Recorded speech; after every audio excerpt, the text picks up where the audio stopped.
think this is going to be your best podcast ever. Epicurean. But OFC and pink lemonade's pretty damn good. It'll put your boat in the marsh. Jesus did not die so you could eat yellow number 5. Excitable. The nose starts off gentle with noticeable sense of grain that takes shape in the form of fresh baked bread. Ma'am, you're in the wrong podcast. Educated-ish. I have used the term overproof for so long without really knowing what it constitutes. Yeah, because for Is me, there a definition officially? welcome to Bitches and Bourbon.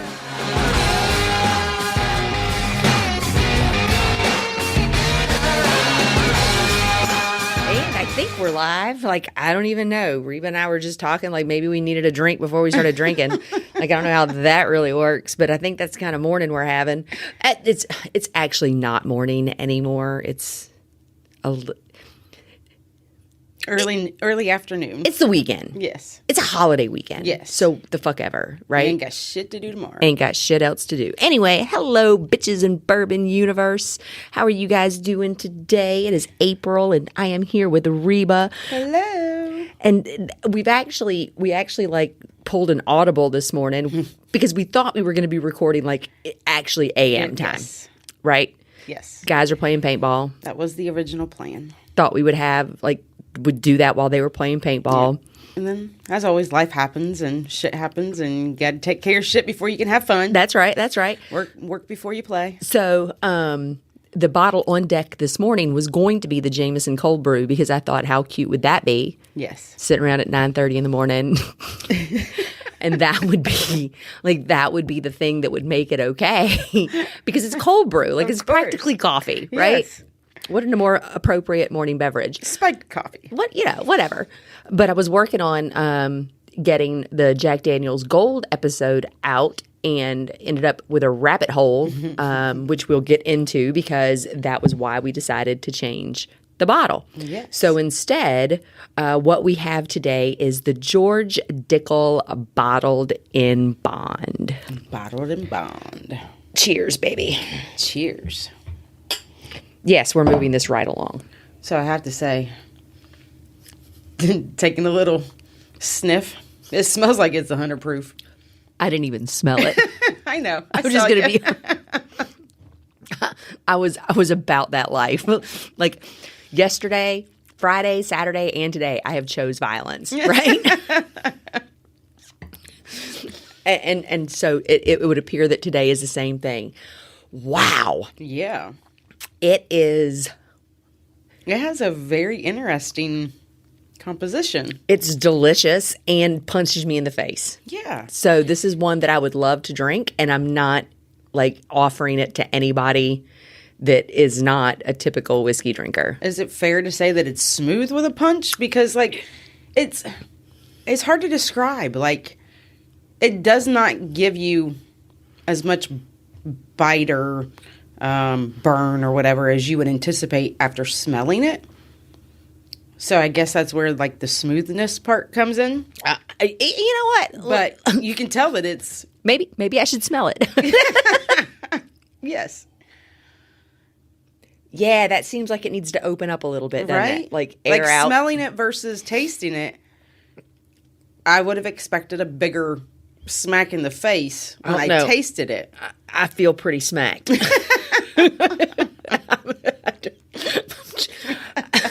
But to your point, I don't feel smacked very long. Yes. Like it's a real quick out and go. Yes. Right? So this is the George Dickel Bottled and Bond. It comes in at 100 proof because, as Reba stated before the show, of course it does because it's bottled in bond. So there are so many things I want to talk about today that I'm hoping I don't get lost on this rabbit hole of shit. I'll try to keep you reined in a little. Good luck. So I think probably the best thing to do is I think we'll recap the bottled and bond really quickly because bottled and bond is something a little different than we typically do. But we've done it before with the Evan Williams. Yes. We went through Early it before. Yeah, real early. So Bottled and Bond, it's the Bottled and Bond Act of 18 fuckery. I don't know. But anyway. It's pretty accessible, yeah. I think all bottled and bonds are going to be a little less accessible than regular ones, I would think, because all of the bottled and bond bottles say that real fast. What's up, husband? How was? I was gonna ask how practice was. Get a shower and run to the store. How does she play tonight? Okay. Do you need me for anything? No, I was just letting you know. Okay. I'll cook. Huh? I'll cook. Tonight? Yeah. Okay. I love you. Love you. So the Bottle and Bond Act of 1897 was created to kind of preserve the integrity of whiskey that could only be distributed in bulk at that particular time from being cut up by the buyers in some weird, ridiculous way. So the distillers really needed a way that they could kind of protect the integrity of their booze. And so what they do is they have this Bottle and Bond Act. It's composed of the same type of spirits distilled. It's distilled in the same distilling season by the same distiller at the same distillery. Yes. At least 4 years, where all the spirits have been in contact with a wood surface, except for vodka. And we won't get into that because, I don't really care. Unaltered from the original conditions, reduced in proof by the addition of only pure water to 50% alcohol by volume, bottled at 50% alcohol by volume. So that's what it means to be bottled in bond, right? Yes. George, the reason George Dickel came on my radar is if you've listened to the Jack Daniel's Gold episode, Reba discovered a term neither one of us had ever heard of before. Yes. Lincoln County process. Which, when we went through it, just seemed like just this thing that was for the Jack Daniel's Gold, and that's a thing that they did. Yes. And so I went back to look it up. We knew that there were others that used that process, but not as common as you have now discovered. That's the rabbit hole I ended up in this morning. Yes. Right? I looked like I was preparing for a big presentation. Yeah, I had books laid out and 1,200 internet Pages open. Yeah, it was crazy. So what I found super interesting about the Lincoln County process is first of all, the easiest thing to tell you about the Lincoln County process is that all it is it's an extra step that happens in between the distillation and the aging. That's all it is. Yes. So what they do is they take the distillate and they run it through this charcoal filter. Very slowly, it sounds like. Well, I think because the charcoal is pretty dense or whatever, I don't think they can really do it quickly. It Right. reminded me of percolating coffee. Yeah, kind of drop by drop. Right. Yeah. So it's a process that can take anywhere from 1 to 5 days. Interestingly enough, the amount of charcoal varies depending on who's doing it. And that's really the easiest way to describe what it is. Yes. Is they take this maple charcoal and they drop the distillate through it, and then it goes into the barrel for aging. That's it. Seems simple. Yes. Right? Except this process creates a whole other bit of whiskey lore, conversation, opinion, or whatever. So first of all is where the process even came from. Yes. Right? So it was first recognized as an official process in 1941 when the U.S. Tax Authority, we now know them as the IRS, sent a letter to Jack Daniel's. Okay. And that's the first time it's officially recognized as a process. However, in 1835-7, Alfred Eaton in Tennessee is already using this process, right? Over 100 years earlier. Oh, wow. However, the process, Further down the rabbit hole. Further down the rabbit hole, it would appear that there have been some island countries, Caribbean island countries, that had been doing this charcoal filtration for quite some time. So it's also hypothesized that Nearest Green was the one who showed Jack Daniels how to do it, and that process of distiller happened even earlier because it was something Just that not official yet. well, it was cultural, right? Yes. And so that's where it came. So who knows? Yes. The coolest thing about this whole where did it come from conversation is, as much as I've like tried to go down the rabbit hole to figure out, like, give me a patient zero, Definitive. right? Yeah. Like give me a, Development. like give Birth. me right, give me the answer, because that's just how my brain works. Yes. As much as I researched it, I never found that point where people are like, somebody was like, we did this. This is ours. Anybody that says that. Here's proof that this is where it started. And I appreciated that nobody said, this belongs to me, I did this, and everybody else is fucking losers. Yes. Right? It was all, this is a process that's been refined, and who knows where it comes from, but this is how we used it, and this is the genesis for us. And so I know that, like, the name, I mean, based on what we had read last time, the name was based on, like, the county in which Jack Daniels was originally distilling. So I wonder what it was originally called. I think it was just called filter. I think it was just called putting it through the charcoal shit. Like, But, I mean, it makes you wonder. like I really think that might have been. It might have been just that, because even when they are talking, they call it a charcoal mellow filtration. Yes. You'll also see it referred to as that. So I don't. Maybe it became known as that because that's how the government referred to it the How first lame time. of a name. I mean, honestly, like, when you think about Tennessee Reba doesn't mean that. Your name is very cool. I mean, whatever. I'm just saying, like, when you think about its origins and how long it had been there and going on, and how frequently we have found that it is used. Except for it's not necessarily. Oh, Interestingly enough, I think it's called that because it was really specific to that region. Like other people were making whiskey, but they weren't doing this particular step. okay. Right? So the IRS sends a letter. Okay. And now it's Has an official name So- of the process. So while the IRS has said this thing, the Code of Federal Regulations, it's still not in there. So there is nothing in the Code of Federal Regulations, you know, the thing that we just talked about where it gives us the bottle and bond rules, the thing that we talked about that says what makes bourbon, bourbon, what makes straight whiskey, and all those, like, these are the things that you have to do to be called this. There's no specific guidelines laid out for Nothing. this process. Nothing in the Code of Federal Regulations that has anything at all to do with Tennessee whiskey, right? So, because it doesn't, most Tennessee whiskeys, because they're made the same way bourbon is, except for they just had this extra step, technically can be called bourbons. And we've had that discussion before Yes. about Jack Daniels could. Yes. Evidently, Tennessee whiskey guys would be like, kiss my ass, we're better than bourbon anyway. So it's not that they can't, it's that they don't want to. They don't want to. Yes. They don't want to.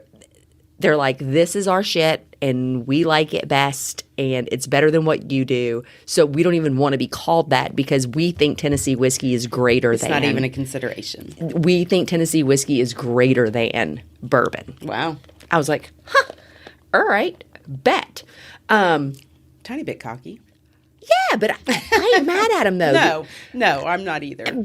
Because, like, I know it's going to surprise a whole lot of people, but, like, bourbon is not the king of whiskeys. Right. And some people that you talk to will absolutely say, and maybe it's because we know more bourbon drinkers than we know any other variety of whiskey drinker, but, like, bourbon drinkers seem to be pretty, like, intense about their shit, right? Yeah. Like, if it's not bourbon, it's not shit, which Yeah.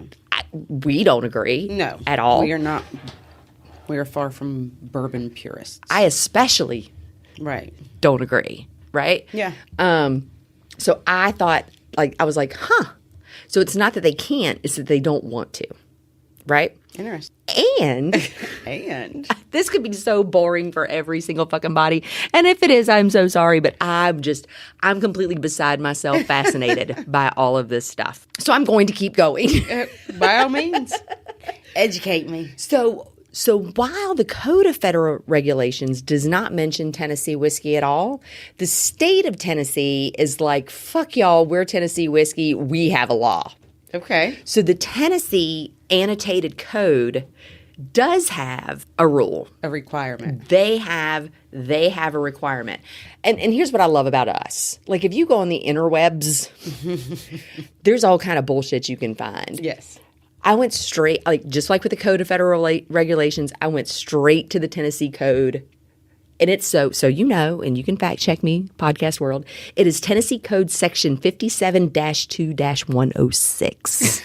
And it is current as of August of this year. Like, wow. That's what I like. That. Last month.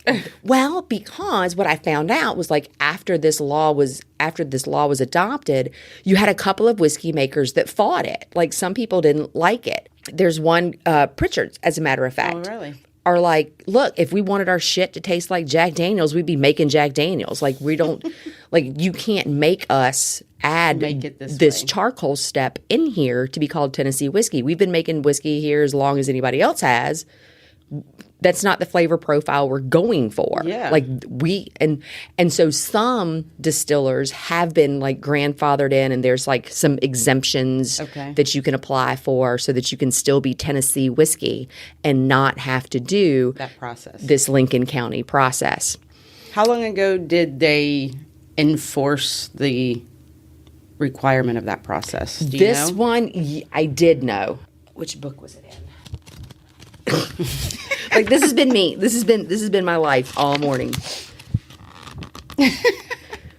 Like seriously, I've just been like, nope, not in that one. It might be in one of those that you have over there. My new ones. Your new whiskey encyclopedias? Yeah, I know. I love them too. May 13th, 2013, he, governor of Tennessee, signed House Bill 1084, right? And so with this House bill, for a liquor to be labeled Tennessee whiskey, it has to be made in Tennessee. Right. Right? 51% corn. Okay. Distilled to no more than 160 proof. Thank God for small favors. But what I think it means is when the distillate goes into the charcoal, into the charcoal. Gotcha. When the distillate goes into the charcoal, it can't be higher than 160. Okay. Because when it goes into the barrel, just like bourbon, it can't go in higher than 125. Okay. Right? Can't go in higher than 125. Can't be bottled less than 80. Right? Okay. Aged in new charred oak barrels in Tennessee, so it has to be distilled in Tennessee, aged in Tennessee. Okay. Filtered through the maple charcoal prior to aging. That's in the law. And so now you've got this whole new conversation that happens because one of two thoughts could be true, right? Either the Lincoln County process is required for all whiskeys labeled as Tennessee whiskey. Yes. Because federal law says you have to be clear about what's in the bottle. Correct. Right? And there have been requirements established by a state law. Right. Or the Lincoln County process does not have to be, doesn't need to be required because it can be argued that the federal law also has geographical mandates in their rules too.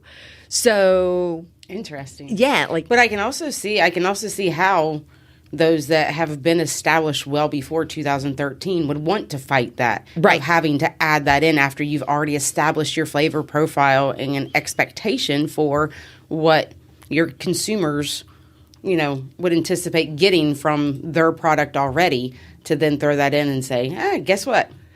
Yeah, but from an economic standpoint, you can see how you would want to differentiate yourself as a product, and the state can help you do that by holding on to that Tennessee whiskey moniker and making it something exact and special with like nuances that that you can come to expect, right? Because without that, there's really nothing except for it's made in Tennessee. Right. So that, I mean, those are really the only two things that are going to make Tennessee whiskey special is that, I mean, and I don't mean Tennessee whiskey is obviously special. We love Jack Daniels. But what I mean is from a consumer educated standpoint, like those are really the only two things that make it different. It's made in Tennessee and it has this Lincoln process charcoal filtration that it goes through. And interestingly enough, like Tennessee probably needs a little bit of help in like their movement towards their whiskey production. So can companies make whiskey in Tennessee and just not call it Tennessee whiskey to avoid that process if they don't want to? In some very select places, because here's what else I learned in this rabbit hole of information, right? Is that so with George Dickel, they are the Cascade Hollow Distillery. They were founded in 1870, right? But Prohibition completely shut it down because Tennessee is probably one of the longest states in Prohibition in the country.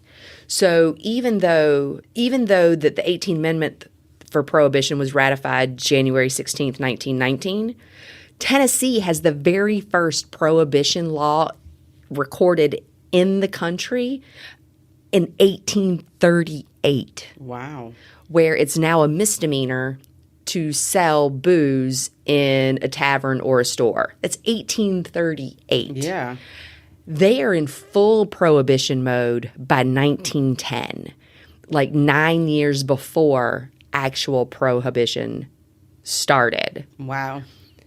Then, when the 21st Amendment comes through and repeals it in 1933, yeah, Tennessee still does not repeal their own laws until 1937. Wow. So Dickel moved his distillery, obviously, from Tennessee to Kentucky in like some 1910, 1919, somewhere in that early Prohibition period. Okay. Wouldn't move back until 1958, right? Because Tennessee is arguably one of the driest, but outside of Utah, I'm sure, but is arguably one of the driest states in the country where they still have so many counties that operate under blue laws. And for those of you who aren't familiar, blue laws are, I don't know if they call it that everywhere, we do in the South. Somebody referred to Tennessee, and I didn't do it, I read it, as the buckle of the Bible Belt. Right. And so these blue laws are like these moral laws that are put on the books that really aren't based in any kind of legislative freedom or constitutionality.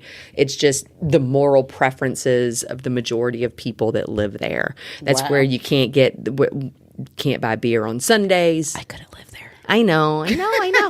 As a matter of fact, like I think the county where Jack Daniels is made is a dry county, or at least was for a very, very, very long time. Like, you can make it, but you can't sell it. You can't drink it. Like, they had to have special permission to sell shit out of the gift store. Like, it's crazy. Like, it's bizarre. It's absolutely, absolutely bizarre. The things you never thought that you would want to research about, like, if you're considering moving somewhere. Yes. We can buy booze on Sunday here. Come on down, folks. Yes. Like, I don't even know. I did not know that when I moved down here, but boy, have I come to appreciate it. I know. That's like when we go to Louisiana. Mm-hmm. Like, you can buy liquor at a CVS. Yeah. Through a drive-through. Like, I'm pretty sure they have, like, little outlet stores in daycare centers. Like, I mean, for real. Like, your ability to buy booze in Louisiana is ridiculously great. It's absolutely amazing. So this charcoal mellowing process, they say that the charcoal strips some of these impurities out, makes it smoother, right? So I can't speak to the science of what the charcoal does. I mean, I'm sure it does something or they wouldn't do it. So does Jack Daniels Black use that process? Yes. All Tennessee whiskeys use that process. All of them. Which is why your little nose curl leads me right into my next point. Like, it's not always smoother. No, it's not always smoother. And why would that be so emphasized on their page specific to the gold? I don't know. Because, like, whenever we were doing the research for the gold episode, like that is the main bottle that it stood out on with the, extra mellowing process. Oh, because the gold does it twice. Okay. They don't do it just once. They do it twice. Okay. That's why. All right. It's they call it double mellowed. Double mellowed. Yeah. Yes. Yeah, they call it double mellowed. Okay. So that's why they would do it there. But Okay. yeah, I don't know. I don't know about this whole it automatically makes it smoother business. Like Yeah, I call I have- don't agree with that. I have found varying levels of smoothness Yes. across differing craft choices, I guess you would call it. Yeah. And I have definitively found some Tennessee whiskeys not nearly as smooth, Correct. right? Yes. And interestingly enough, the word smooth itself is often debated as like a bullshit term for whiskey enthusiasts to use, Right. which I call bullshit on. Like, I think smooth is completely legitimate and instantly understandable when you're talking to people. Yes. So it is a word I will continue to use, and I don't care. Smooth is as legit as smacked in the face. That's right. Yeah. But as it sits here and you go back like time 3 or 4, it evens out. I feel like I feel it in the back of my throat a little bit more than in the beginning. I don't really know what I was looking for just now. To be honest, I completely lost it. Any other interesting finds in your rabbit hole endeavors? Yeah. As a matter of fact, I was looking. So on Jack Daniel's website, and I know we're going to get back to the Dickel, y'all, I promise. But on Jack Daniel's website, they actually have a video of. Or no, they didn't. They have a description of how they make their charcoal. Okay. And so they take hard sugar maple pellets and then they soak it with raw whiskey and then whoosh, like set it on fire. Wow. And it hits like 2,000 degrees, right? And they do this 3 days a week, 3 times a day. And that's where their charcoal comes from. 3 so days a week, 3 times a day. Yep. So if you go to the website, it's already up. It's under I put the video in the Jack Gold episode show notes, extra show notes. But there was a really cool video that kind of showed what that looked like, and it was kind of cool. I kind of liked it. Very cool. So this is George Dickel. I'm going to go ahead and put this out there for folks that go to the website and read the show notes, and I just messed it up again. There's going to be somewhere where I am going to spell Dickel wrong. Like I've already done it 12 times and had to fix it. Like I know it's E-L and not L-E, and I know that I'm going to misspell it. It happened today while I was getting the Jack Daniel's stuff ready. If you run across a place where there's no apostrophe in Daniels, shut the fuck up. It's fine. You know what the fuck we're talking about. It's fine. It's fine. I did it for searchability purposes, right? Like, I don't know. So I know that is going to happen. But I did find, I'm glad that we opened this Dickel bottle, because I'm rather enjoying it. We'll give you some little particulars about it real quick. We bought this one at the Liquor Warehouse back in January. Okay. I was excited about this. We paid $45 for it. Yes. Right? Mm-hmm. The average MSRP is $36. Okay. But the fair price is $63. Wow. And the shelf price is $80. Did we get this at a bottle drop? We never did a bottle drop at Liquorland. Okay. Nope, it was just there. Just to pick up. Yep, it was just a pickup. So I'm feeling pretty good about that.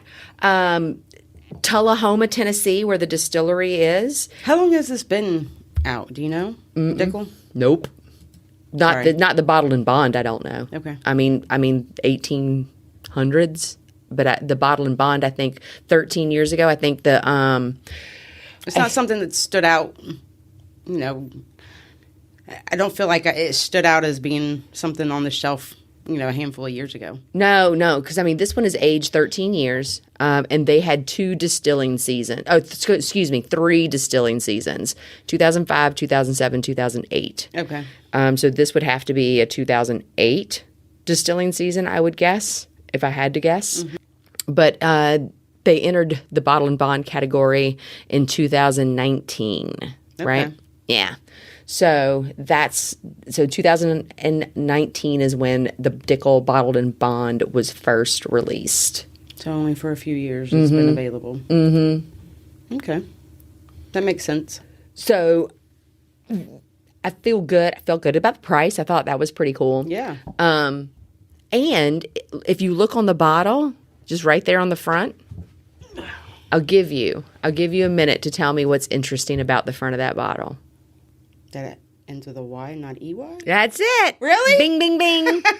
Hey. So George Dickel decided that he was going to spell whiskey without the E. He was going to follow what he called the Scottish tradition because he was determined he was going to make an American whiskey as good as any Scotch he'd ever had. So I love the fact that like Scotch was his benchmark, right? So I'm already there with him. For me, as a grammar nerd, do you know what else I learned? What? When you spell it two different ways, there's also two different pluralizations. If you spell it without the E, it's whiskey IES. But if you spell it with the E, it's just YS.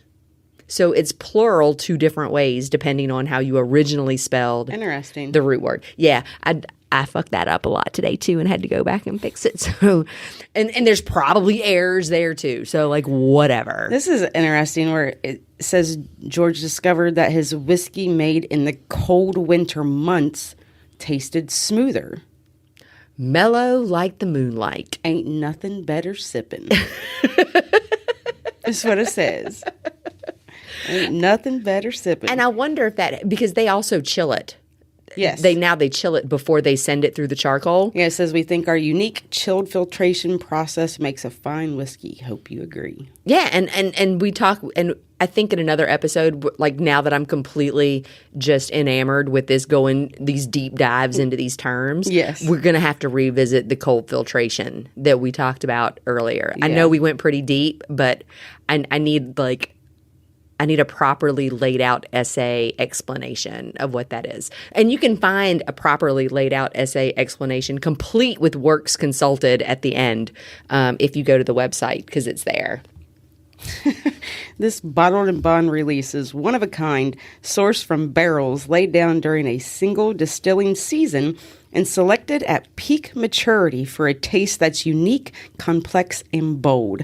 Kind of like the people who made it. I love that. It's so cool. Speaking of, oh my God, you just did the best segue and you did not even know it.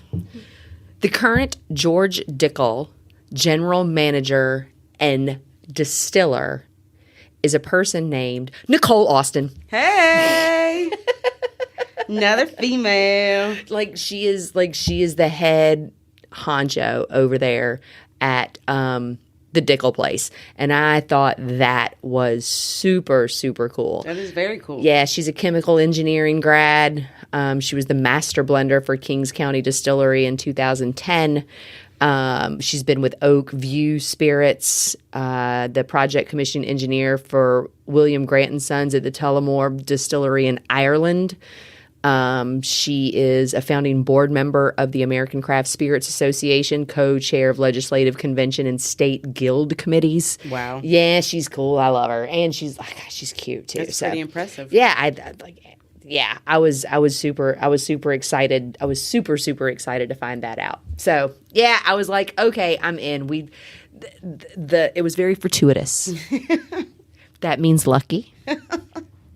I know what it means. Sorry, like Tombstone. I always go into that. Sorry. Go ahead. And luckily, we had it on our shelf. Yeah. It was opened. I don't know why it was opened. But I'm just pretending like I didn't know that it was opened, but it was opened. So when I went looking for the particulars on this bottle, one of the things that I love about George Dickel and their products is their mash bill is right there on the website. Oh, nice. I love that. Yeah. I absolutely love that. How many times have we struggled to find any kind of description? 80 bazillion. Yeah. 80 bazillion times. But you go just right to their little, like every bottle has its own little page. And as soon as you go to the page, there's a little tab there that says specifics. And as soon as you go to the specifics, it's like, there's the mash bill, right? Very cool. So the Bottled and Bond has a mash bill, 84% corn, 8% rye, and 8% malted barley. Wow. Did you say ours was distilling season spring 2007? Yes. George Dickel Bottled and Bond Distilling Season Spring 2007 is a limited offering 13-year-old whiskey. The third release in the series marks the first offering to be from a spring distilling season. The new George Dickel Bottled and Bond offers a bold and balanced profile highlighted by tantalizing notes of cherry. Okay. Okay. If they say so. I mean, Yes. it's their shit. They can say it tastes like what they want to taste like, and I'm going to try it again. Yeah, I don't like cherries, I don't either. and I don't get it. I don't either. That's fine. That's fine. That's fine. So if you don't My like first thought would cherries, be like cough syrupy type flavor. I don't know if that's very complimentary, but okay. No. If I was thinking about cherry whiskey, or cherry based alcohol, like what I'm saying is this does not have any kind of resemblance of such. I mean, I guess maybe it does, because now that you say cough medicine, I'm like, oh, that's the flavor that they're talking about. So if that's the flavor that they're talking about, okay, there's that. But if you do not like cherries, like I don't like cherries, do not let the fact that there's a cherry note in there scare you off of trying it. No, because you will not be Yeah, tasting cherries. Yeah, you won't be like, oh my fucking God, that tastes like cherries. Like, ever. Like, never. It's not like your pie hole bullshit. Pie hole. That ruined a whole infinity bottle. It ruined more than the infinity bottle. Like, it kind of broke my spirits, to be honest. It was so bad. I was so disappointed. Yes. So disappointed. Oh, at 100 proof, George Dickel Bottled and Bond Distilling Season Spring 2007 is best enjoyed neat or on the rocks. We got to try it on the Deal. rocks.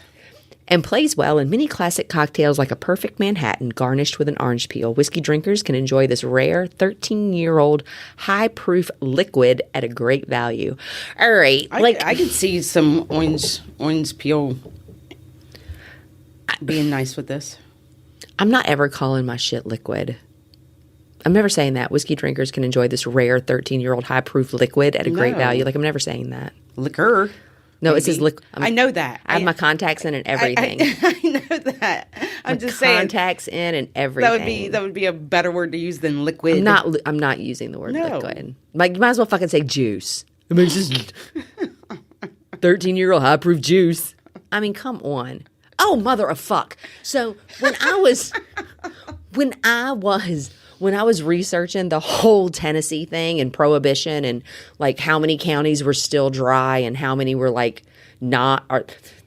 So I'm looking at the Wikipedia article. So full disclosure, I start a lot of my research with Wikipedia. Okay. Because it's like a great distilled piece of information and they have work cited at the Yes. bottom of the page. So I go and I a little look. bit more of an overview rather than your whole rabbit hole. Correct. I can get an overview, and if I Yes. find something particularly interesting, one of two things is true. Either it's not cited and I don't care, I'll look for it someplace else, or it is cited and then I go Yeah. to the article that has like this way more information than I ever needed that I have to pick through, but it's worth it because I Right. know what I'm looking for is in there.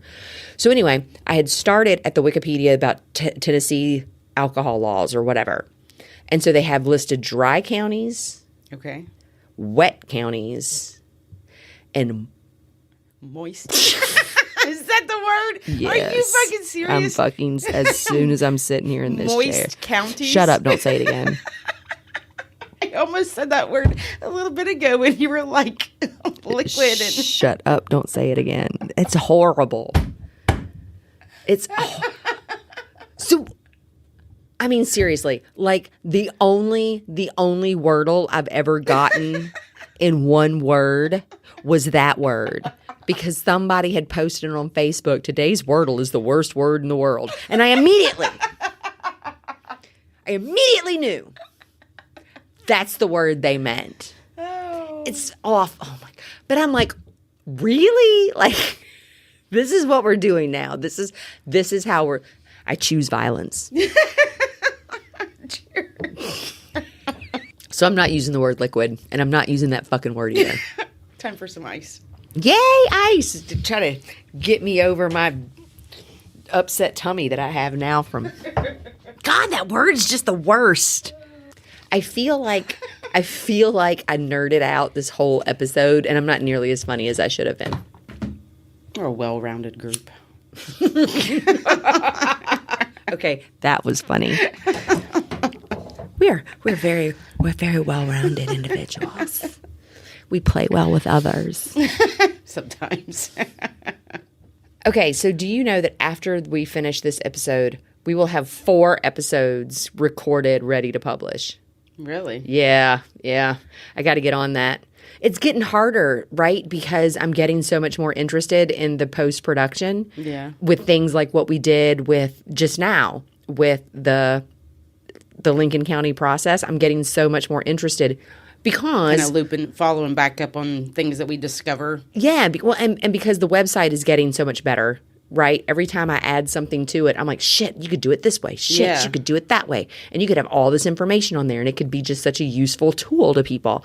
That I'm finding post-production to be a little more time-consuming. Yeah. But I just think it's going to be worth it. I just think it's going to be worth it. I hope it's going to be worth it. Or we could just be sitting here doing all this for shit. I don't know. And either way, like, whatever. We're still having fun. Mm-hmm. And that's our whole purpose. All right. I think I'm ready to try it on ice. Are you ready to try it on ice? Yes, ma'am. All right. Cheers, lovey. Cheers. So I think I have a problem with you. I do. Me? Yes, with you. Because, like, we're always arguing how you always like it better neat, and I always like it better on ice because I like shit cold, and you're like, no, neat, no, neat, We're no, neat. opposite on this one. We're opposite on this one Yes. again. You like it better on ice. Yes. Again, that's 3 in a row. That is 3 in a row where you have liked it better on ice and I have liked it better neat, and I think this is your fault. And the only... It is. It's totally... Well, maybe it's your fault that I'm liking it on ice. No, don't try to turn this around on me. Oh, ma'am, it goes both ways. Did you just ma'am me? I did. It goes both. Would you rather me say bitch? It goes both ways. Yes, as a matter of fact, I think bitch. It goes both ways. I think I really would. I think I really would prefer that. I never had ice in mine before you, so I think you're gaslighting me right now. This is toxic behavior, and I'm going to sit right here and drink through it. What'd you say you were choosing today? What'd you say you were choosing today? I choose violence. Yes. I choose violence. Third So. day in a row. Oh my God. I'm going to get banned again. Oh, yes. Yes, please don't get banned. Oh, Lord Jesus. Yeah, no, I think that I like it. I think I like it better neat. But I'm going to keep drinking it on ice because the glass is delicious. Oh, yeah, I'm never going to throw it out because it's still not terrible, right?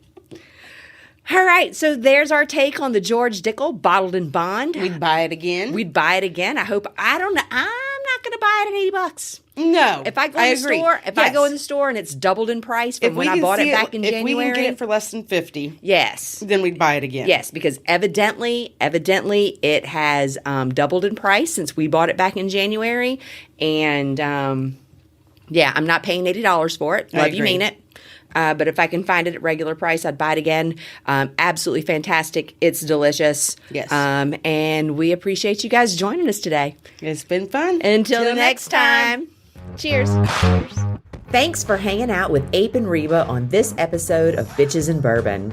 Make sure to check out the links in the show notes, and we look forward to hearing from you. Until next time, here's to bad bitches and good bourbon. Cheers. I mean, you have to like spicy pickle.